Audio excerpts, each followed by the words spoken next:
Hi guys, Debbie here with Wrestling in 60 Seconds.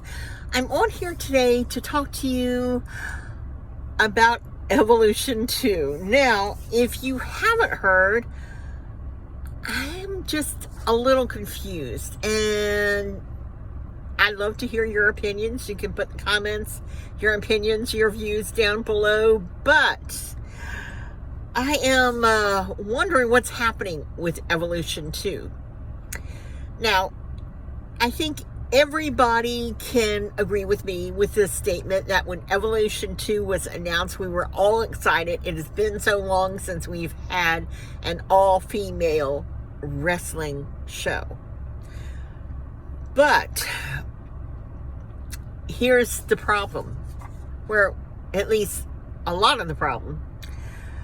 All right, I think that WWE has really been slamming us like every 2 weeks with PLEs. You know, case in point, this weekend we have the Great American Bash. We have Saturday night's main event, which is both being held on the 12th. We have Evolution, which is being held on the 13th. And SummerSlam August 2nd and August 3rd, and then we have the Clash in Paris all August 31st.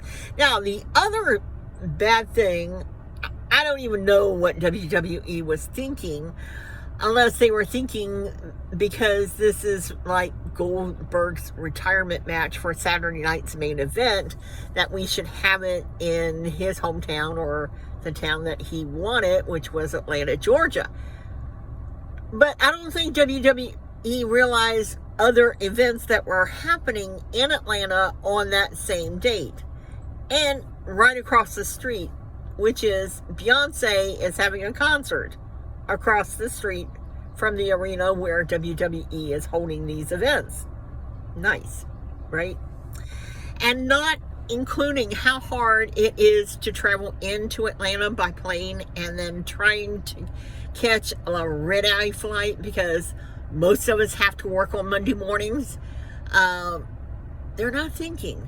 They're just not thinking when they're planning these huge event weekends.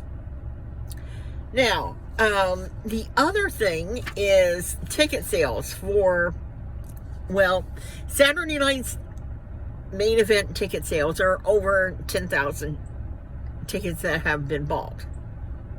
Evolution 2 is just over 4,800. Now, the reason could be also that, let's say that it's a male-dominated sport. Most of the wrestling fans are male. Many, like myself, female, who love professional wrestling, would go not only if it was an all-female event, but many events that have been all-male. Events that I have bought tickets to and gone and enjoyed. I don't believe that, generally speaking, that men would go and pay to see an all-women's event. Because one, men really like wrestling skills. Two, they like wrestlers to be great on microphones. And I'm not saying that the women aren't doing that, but they haven't had the opportunity. Plus the fact, I believe, that WWE has really dropped the storyline when it comes to building up Evolution 2. I don't think that they gave it enough time to build the storylines, to have it set in a different location. I mean, like, if it was probably in New York City, it would have sold out without any problem at all. You know, the people in the city and outside the city can get different types of transportations. You wouldn't have had the problem that you're having now. And so, I don't know. What do you think that needs to be done about Evolution? I'm just so afraid that for some reason they may cancel it because of low ticket sales. I just think that is so unfair, that they should have really built the time and put in the effort to build the storylines to make this another event. Because if this fails, who knows when an opportunity for women's wrestling and all women's pay-per-view wrestling could happen again. I want to thank you for watching, subscribing, and until next time, bye for now.